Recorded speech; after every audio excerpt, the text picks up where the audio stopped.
अस्सलाम वालेकुम ख़वातीन व हज़रात, डीडी उर्दू के प्रोग्राम इल्म सेहत में आपका खैर मक़दम है। आज के इस प्रोग्राम में हम एक और अहम मुद्दे पर बात करने जा रहे हैं, वो है शदीद मर्ज़ यानी क्रॉनिक इलनेस। शदीद मर्ज़ किसी एक बीमारी का नाम नहीं, बल्कि इसमें वो सभी सेहत से जुड़े हालात आते हैं जो एक लंबे अरसे तक चलते रहते हैं।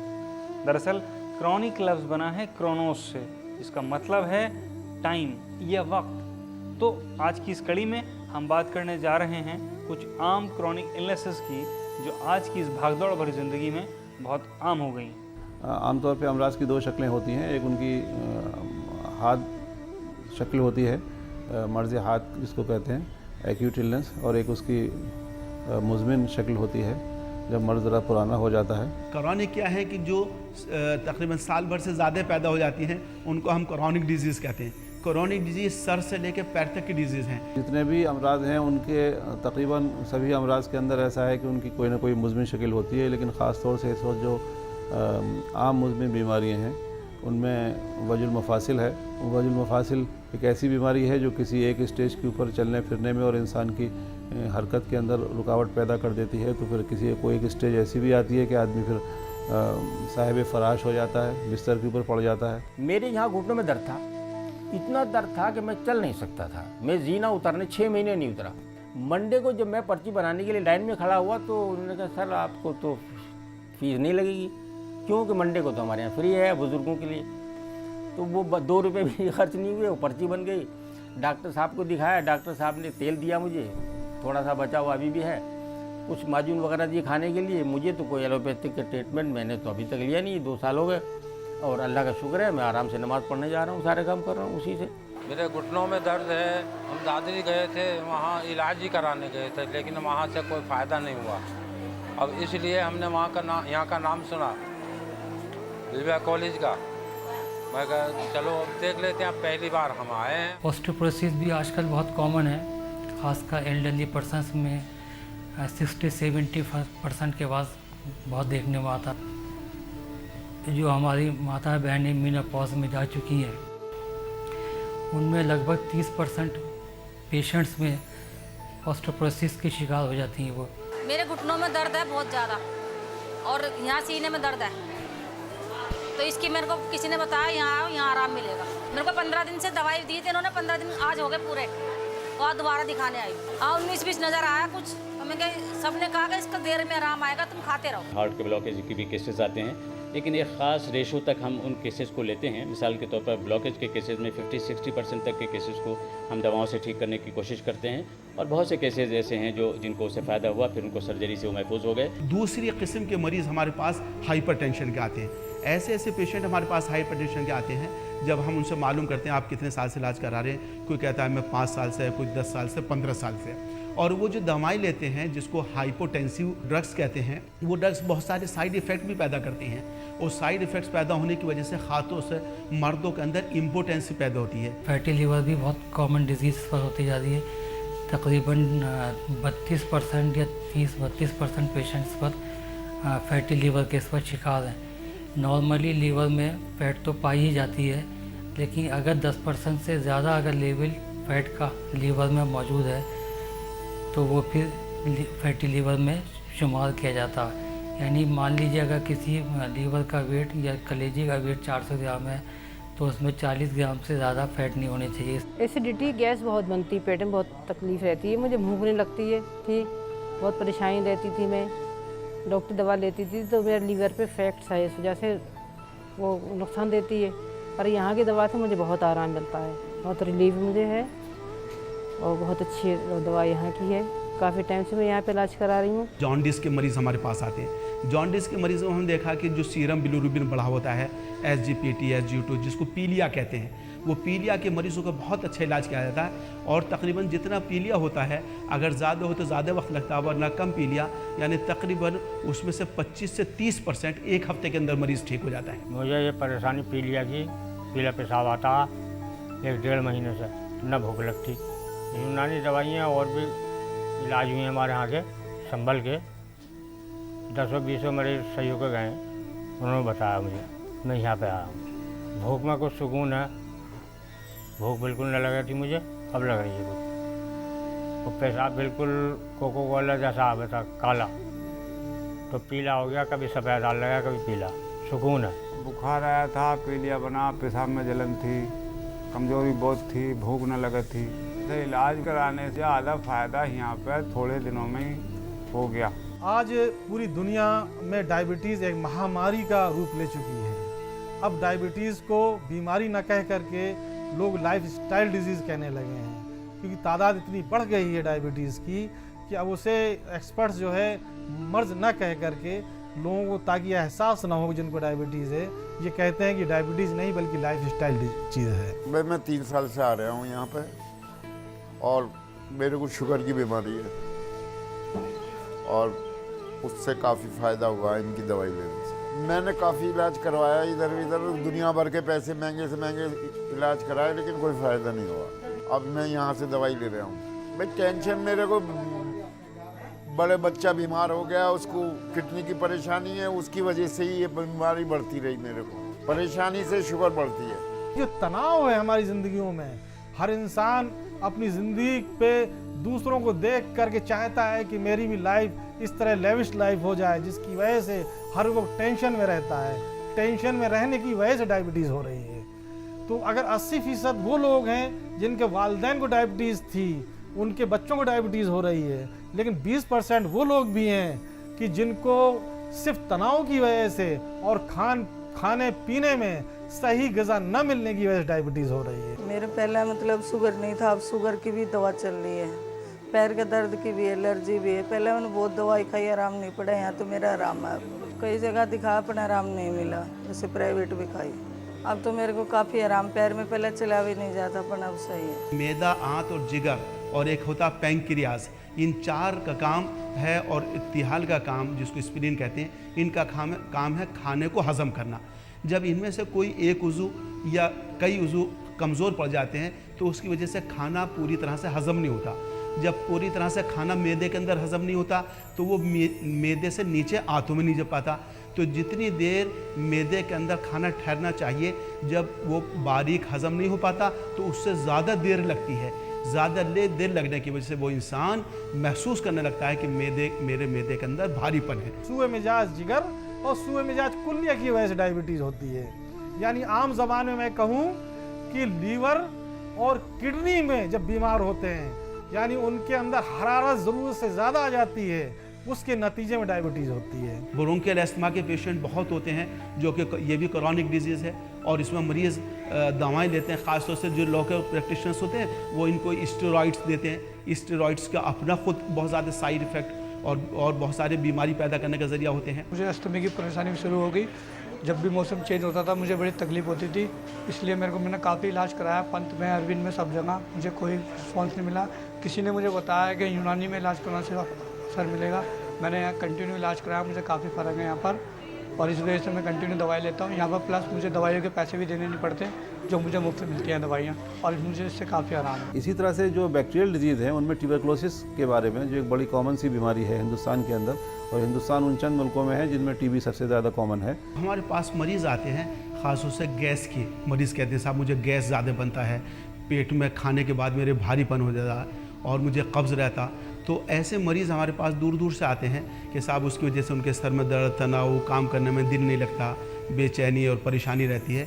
मेरे तेज़ाब ज़्यादा बनता है, गैस ज़्यादा बनती है, हड्डियों में भी दर्द होता है, और कुछ ना कुछ ऐसी परेशानी होती रहती है, पर बेचैनी सी लगी रहती है। तो मुझे किसी ने बताया कि आप वहाँ जाइए दिव्या कॉलेज में, और वहाँ अच्छी दवाई मिलती है। तो इसके ना पैर सूज जाते हैं, इसके गैस बनती है और हुचकी लगती है, और इसके ना पैर वैर सब सूजन आ जाती है, चलने फिरने से भी भूख भी नहीं लगती इसे, और हुचकी लगती है तो ना सांस नहीं जुड़ता, हाथ पैर में बुखार भी चढ़ता है, इसे ज़्यादा नजला बहुत हो गया। मेरे दिमाग में बहुत दर्द उठता था, तो उसी की दवाई ली, मुझे आराम बताता रही कि पेट में वो गैस के लिए कुछ आराम है। मेरे पेट में दर्द रहता है, पेशाब कम आता है रुक रुक के, कभी तो 5-6 महीने से हुई मैंने बाहर भी दवा खाई, उससे फ़ायदा नहीं हुआ। अब यहाँ पे आया हूँ, 8 रोज हो गए, दवा भी दी है, दवा खा रहा हूँ, कुछ फ़ायदा है। आजकल के तनाव भरे माहौल में जो खाल की बीमारियाँ, स्किन की बीमारियाँ हैं, वो बहुत ज़्यादा लोगों को हो रही हैं और एक ख़ास उसका असर जो है लोगों की आम ज़िंदगी पर भी पड़ रहा है। मिसाल के तौर पर जब स्ट्रेस होगा, जो ज़हनी तनाव होगा, तो लोग प्रॉपर सो नहीं पाते हैं। डाइजेस्टिव सिस्टम इंसान का जो हाजमा है मैदे की कमज़ोरी की वजह से वो ख़राब हो जाता है। नेचुरली उसका असर इंसान के फेस पे भी आता है। बर्स है, विटलिगो है, ये वो अमराज मुज़मिना हैं जो आमतौर पे इस वक्त पाए जाते हैं। इसमें जो पेशेंट जो कंप्लेन लेकर आता है वो वाइट पैचेस जिसको सफ़ेद दाग बोलते हैं वो कंप्लेन लेकर आता है बॉडी में। अब अलग अलग तरह के पेशेंट के आते हैं, किसी को फेस पे है, किसी के हाथों में है, किसी को सेमेंटल होता है, मतलब किसी को यूनिलेटर, किसी को एक तरफा होता है, किसी को दो तरफा होता है, किसी बॉडी में होते हैं, किसी को थोड़े छोटे मोटे दाग होते हैं। हर तरह के पेशेंट हमारे पास यहाँ आते हैं। मेरे ये वाइट पैचेस हो रहे हैं हाथ पे है, पैरों में है, ये मेरे को 10-11 साल से हैं। घर पे मेरे को थोड़ा सा तनाव रहता था, मैं हाथ भी अपने छुपा के रखता था, जो मेरे को जहाँ बोलता था मैं वहीं चला जाया करता था, जाता रहता था। फिर एटलीस्ट एक मेरी भाभी हैं, डॉक्टर हैं एम्स में, उन्होंने मेरे को बोला तो यूनानी ट्राई कर। तो फिर मैं यूनानी के लिए फिर मेरे को पता चला कि यहाँ पर है, यहाँ पर उन्होंने ही मेरे को बताया था कि यहाँ पर जाने के लिए। मैं यहाँ पर आया हूँ तो मेरी 3-4 महीने से दवाई, 4-5 महीने से दवाई चल रही थी। शुरू के 1-2 महीने मेरे को कोई फ़र्क नहीं लगा यहाँ पर। मैंने उनसे बोला कि मैडम कोई रेस्पॉन्स नहीं आ रहा, तो उन्होंने बोला कि आप हमारे यहाँ कोर्स है एक, उसको आप करें, 1 महीना आप इसमें यहाँ पे एडमिट होना पड़ेगा आपको, उसमें काढ़ा पिलाएंगे आपको, और ये जो दवाई मतलब लगाने की है वो सुबह में जब एटलीस्ट जब सूरज वगैरह निकलता है, सुबह की अल्ट्रावायलेट किरणें वो लगती हैं, वो लगानी दवाई ज़्यादा ज़रूरी है। आप 1 महीना यहाँ पे रुकिए तो शायद आपको रेस्पॉन्स अच्छा है। तो मैं भी कुछ दिन से हूँ, मेरे को लग रहा है यहाँ से पहले जो मेरे पैचेस वाइट थे ये थोड़े से रेडिशपन पे आ रहे हैं, रेडिश हो रहे हैं, कुछ बीच बीच में स्पॉट भी दिख रहा है, कोई नया आया था वो। तो यहाँ पे आके मेरे को लग रहा है कि मैं शायद ठीक हो जाऊँ। हमारे पास फालिज के मरीज़ आते हैं और फालिज के जो मरीज़ आते हैं ये बीमारी जो है बलगमी बीमारी समझी जाती है, यानी कि इसके अंदर बलगम का मिजाज जो ख़राब हो जाता है। कुछ बीमारी ऐसी होती है जो बहुत क्रॉनिक होती है, उनके लिए हम मुंजिजे सौदा देते हैं। इसी तरह से हम दम के लिए भी मौत दिलाते, दम देते। अब फालिज का मरीज़ हमारे पास आ गया तो सबसे पहले हम उसे मुंजिजे बलगम दवाई देंगे। अब दिमाग जो है वो अपने नॉर्मल तौर पे फंक्शन करेगा और फालिज की जो बीमारी है या फालिज उसकी वजह से जो हाथ पैरों में लकवा हो गया, ये हाथ पैर जो बेकार हो गए हैं, काम नहीं कर रही या सुनपन उसके अंदर हो जाता, ये धीरे धीरे वापस आने लगता है। इन्हें गिर गया, इन्हें बहुत डेंजर था। इन्हें 2 साल बहुत इलाज करे यहाँ वहाँ सभी बल्ला की जगह वाणी इलाज से यहाँ यूनानी हॉस्पिटल को ले कराए, इलाज सब अच्छा हुआ इसका। इन्हें चलने फिरने के काबिल का बनिया, कषाया देते थे, हलवा, तेल, मालिश, एक्सरसाइज, स्टीम सब देते थे इधर। पहले ये बोल भी नहीं सकता था, यहाँ आए बाद में दवाएँ दिए ना बात करने के वास्ते, वो कुट को देने में बातचीत करता है, सभी चलता फिरता नहीं था ये, इसको चलने फिरने की दवा दिए, चलता फिरता है। खाना भी पहले नहीं खाता था, यहाँ आए बाद में अच्छा खाना खाता है, यूनानी हॉस्पिटल में आए बाद में सब अच्छा ये करता। अब पहली जबान नहीं थे यहाँ ना नो दवा नर्स डॉक्टर जब से ठीक हो गए, पहले चलने सकता हमारा मेरा भाई पकड़े चलना अब परवाने। दुनिया में आज तेज़ी से बढ़ती लाइफस्टाइल डिजीज़ेज़ हमारी खुद की लापरवाही का ही नतीजा है। चाहे बीमारियां छूत की ना भी हों, मगर इलाज करने वालों की नज़र में ये बीमारियां एक बड़ी ललकार बनकर सामने आई हैं। आइए जानते हैं इन बीमारियों के होने की कुछ आम वजहों के बारे में। ऐसा है आजकल जो है हर आदमी बिजी है, हर आदमी परेशान है। कुछ तो रोजी से परेशान है, कुछ टेंशन काम से परेशान है, कुछ हर वक्त आदमी बिजी रहता है, तब उसकी वजह से वो चाहता है उसे कुछ ज़हनी सुकून हो। हम लोग रात में काम करते हैं और दिन में सोते हैं। जिन चीज़ों को खाना नहीं चाहिए, जिनकी ममानियत है, उन चीज़ों को हम खा रहे हैं। इसी तरह से बहुत ऐसी बुराइयां हैं वो हमारी ज़िंदगी में शामिल हो गई हैं, जिनको फ़ी ज़माना लोग उसको समझते हैं कि यही आज का कल्चर है और इसी से बहुत सारी बीमारी हो रही है। उस ज़हनी सुकून के लिए वो ड्रग्स इस्तेमाल करने लगा है, हर किस्म की चीज़ें इस्तेमाल करने लगा है। मार्केट में जितनी चीज़ें आजकल आ रही हैं वो बहुत ख़तरनाक हैं। ख़ास तौर से वाइन है, शराब है और टोबैको है, और वो सारी वो जो हमारे यहाँ नशे की चीज़ें इस्तेमाल होती हैं, ड्रग्स एडिक्शन है, ये सारी चीज़ें लीवर को मुतासिर करती हैं। बच्चों में ज़्यादातर चॉकलेट्स का इस्तेमाल होता है, ये भी लीवर को अफेक्टेड करता है। आजकल होता क्या है, दिन भर आदमी खाता रहता है, पहला खाना पचता नहीं है, दूसरा खाता रहता है, तो ये और डाइट में क्या रात्रि को खाना है, क्या नहीं खाना, इस पर भी लोग हम तवज्जो नहीं देते हैं। किस ऋतु में क्या खाना है, क्या नहीं खाना, उस पर भी नहीं ध्यान नहीं देते हैं।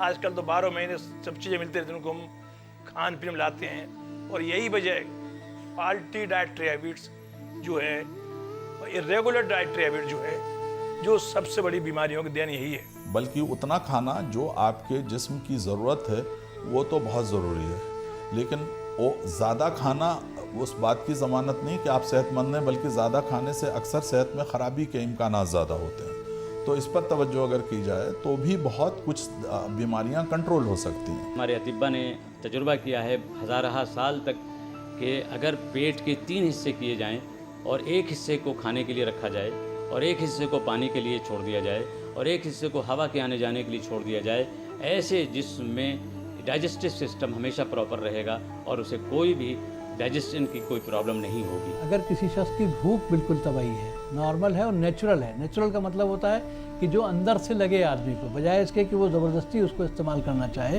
कि वक्त हो गया मुझे खाना खा लेना चाहिए।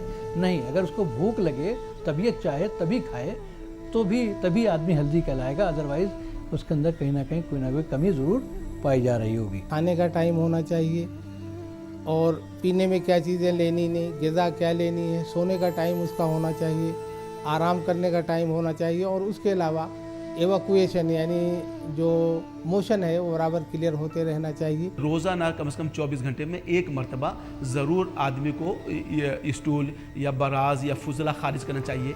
अगर वो नहीं जाता है तो उसकी वजह से कॉन्स्टिपेशन से गैसेस पैदा हो जाती है। गैसेस पैदा होने की वजह से दिमाग के अंदर दर्द, तनाव और पूरे बदन के अंदर बेचैनी रहता है, जोड़ों में दर्द होने लगता है। तिब में इसीलिए कहा गया है कि पेट जो है ये उम्मुल अमराज है, यानी मर्ज़ों की माँ है ये। इसीलिए जिन लोगों के पेट ज़्यादा बाहर निकले रहते हैं वो ज़्यादा अमराज में मुब्तला रहते हैं बनस्बत उनके कि जिन लोगों के पेट अंदरूनी जानिब होते हैं वो अपने आप को ज़्यादा सेहतमंद महसूस करते हैं। कि आज आदमी भाग दौड़ में मालूम हुआ अभी सुबह को खा लिया उसने, रात के 12 बजे खा रहा है, उसको टाइम ही नहीं, न खाने का कोई टाइम है न सोने का कोई टाइम है और इसके अलावा भी वो टाइम नहीं निकाल पाता, हर वक्त उसी में लगा हुआ, पढ़ाई में, लिखाई में, रिसर्च में, बिजनेस में, इसमें।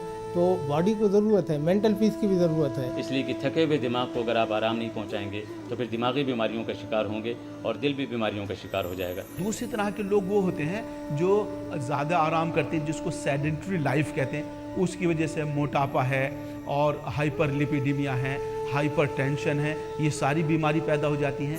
तर्ज ज़िंदगी से जुड़ी हुई बीमारियाँ अक्सर हमारी खुद की लापरवाही की ही देन होती हैं। लापरवाही, नज़रअंदाजी कुछ ऐसी वजूहात हैं जो इन बीमारियों को खुली दावत देती हैं। गंदगी और भूखमरी भी कुछ ऐसी ही वजह हैं जो टीबी, मलेरिया, HIV, एड्स जैसी जानलेवा बीमारियों को बढ़ावा देती हैं। और कुछ बीमारियों में अब माना जाने लगा है कि ये एक पुष्ट से दूसरी पुष्ट में मुंतकिल होती रहती हैं। तो लाइफ स्टाइल में सुधार इसका ज़रिया है। लाइफ स्टाइल को अगर प्रॉपर कर लिया जाए, मसलन खाना पीना प्रॉपर कर लिया जाए, मसलन नींद सोना जितना ज़रूरी है वो प्रॉपर कर लिया जाए, मसलन जितना ऑक्सीजन और हवा लेना ज़रूरी है उसको नॉर्मल कर लिया जाए। इसी बुनियादी उसूल यानी बुनियादी अप्रोच से यूनानी कितने उन बड़े बड़े अमराज का भी हल तलाश कर सकती है। मिसाल के तौर पे एड्स है।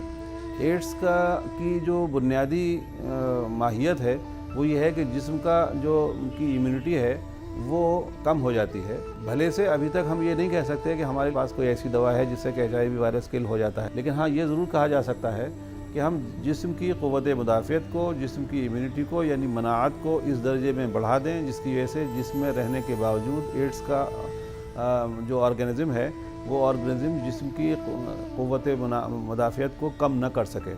ये अप्रोच यूनानी के अंदर है। अगर ख़ानदानी मर्ज़ है तो उनको भी ज़रूरत है बचने की खाने पीने में। एक तो ज़हनी तनाव से बचना चाहिए, खुश रहना चाहिए। जो स्ट्रेस है अगर आदमी उसको अपना कम रखे, भरपूर नींद से सोए और कायदे से अपना खाना और मैदे को, अपने मिजाज को और मैदे को सही रखे, तो मैं समझती हूँ बहुत सारी जो खाल की बीमारी हैं उनसे आदमी बच सकता है।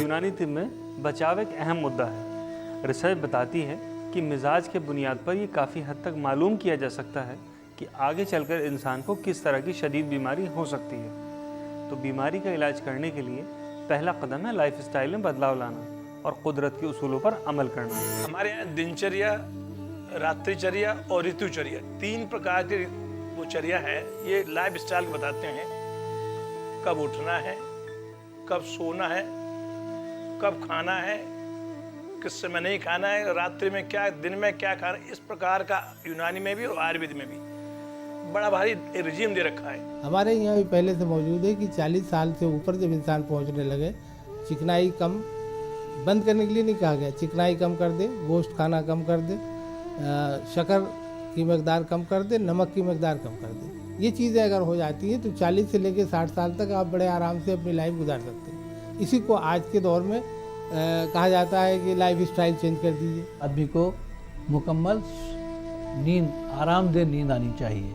अगर वो देर में सोता है, जल्दी या देर में जागता है, नींद ज़्यादा हो जाती है, नींद कम हो जाती है, तो यकीनन उसके बदन पर उसके असरात मुरतब होंगे। जिस्म को ज़्यादा राहत देना भी बीमारी का सबब बनता है और जिस्म से ज़्यादा काम लेना भी बीमारी का सबब बनता है। इसलिए तिब्बे यूनानी में तमाम इंसानों को इस बात की तालीम दी जाती है कि वो इस बात को सीखें कि हमें कितनी देर आराम करना चाहिए और कितनी देर काम करना चाहिए, ताकि हमारी सेहत बाकी रहे और बीमारी से बच सके। मॉर्निंग वॉक को मस्ट कर लेना चाहिए, जिम वगैरह ज्वाइन करना चाहिए, या जो भी तरीका वो हो सकता है वो अपने जिस्म को मुतहर्रिक करने के लिए, जिस्म को गर्म रखने के लिए वो रियाजतें और वो मशक़ें उनको करना चाहिए, ताकि नींद और बेदारी का जो रेशो है वो मुतदिल हो जाए। बहुत बुनियादी बात मैं आप लोगों से कहना चाहता हूँ, वो ये है कि इंसान की ज़िंदगी में सबसे सिंपल लाइफ सबसे खूबसूरत होती है और सेहत के लिए सबसे ज़रूरी होती है। हमारे लिए कुदरत ने जो तोहफ़ा दिया है सेहत का, इसको पूरी तरह से इसको अपने जो कुदरती माहौल है उसमें जीने का मज़ा लें, तभी बेहतर होगा। तो ये लाइफ स्टाइल जो है, ये हमारे तर्ज़ ज़िंदगी है, इसको ज़रूर बदलना चाहिए और नेचर के ऐन मुताबिक करना चाहिए। तो देखा आपने, खान पान के तरीक़ों में आए बदलाव, कसरत की कमी, बढ़ते तनाव और नशे के इस्तेमाल की वजह से बहुत सी लाइफ स्टाइल डिजीज़ आज आम होती जा रही हैं। वक्त रहते अपनी रोज़मर्रा की ज़िंदगी में बदलाव लाने से बहुत सी बीमारियों से बचा जा सकता है। अगले एपिसोड में हम बात करेंगे घरेलू नुस्खों की, यानी होम रेमेडीज़ की। तो आप सभी के लंबे और सेहतमंद ज़िंदगी की दुआ करते हुए मैं आपसे विदा लेता हूँ। फिर मिलेंगे। खुदा हाफिज़। पुरखों से मिला है खजाना ये